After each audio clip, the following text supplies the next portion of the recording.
get back to our guest, though, Dr. Marc-Faber. Dr. Doom staying with us live from our studios up in Hong Kong. Dr. Faber, let's start clearing some emails because they're starting to back up. We've got a lot of people writing in wanting to ask you questions and to talk to you. This is Tyrone writing in from Missouri. He says, in the long run, don't you see inflation going through the roof in America and the dollar collapsing? What do you figure? Well, we have different economic schools.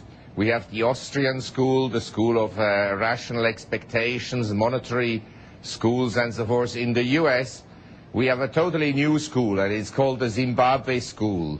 And it's founded by one of the great leaders of this world, Mr. Robert Mugabe, that has managed to totally impoverish his own country.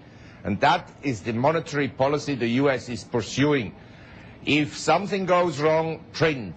If it doesn't get fixed, print more. If it then goes even worse, print more. Okay, hold on here. You're not talking about 200% inflation, hyperinflation, are we? Well, not yet, not yet.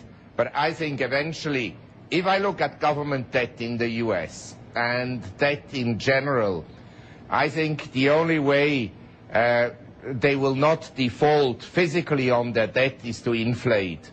And so I suppose that in the long run you will get much higher inflation rates than what we have now.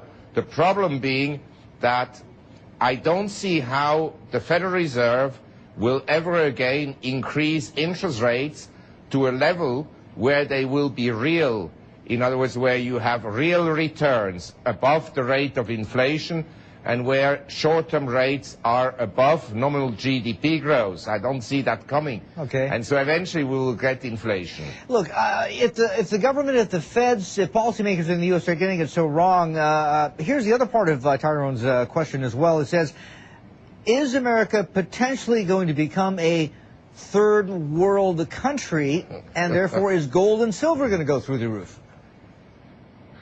Well, I wrote 2 years ago a report entitled, Is America Becoming a Banana Republic? And there are some features that characterize banana republics, totalitarian states, very strong government intervention into the economy, and the polarization of wealth. And we have all these trends occurring in the US. We are not yet there, and in theory it could be reversed, but I doubt it will be.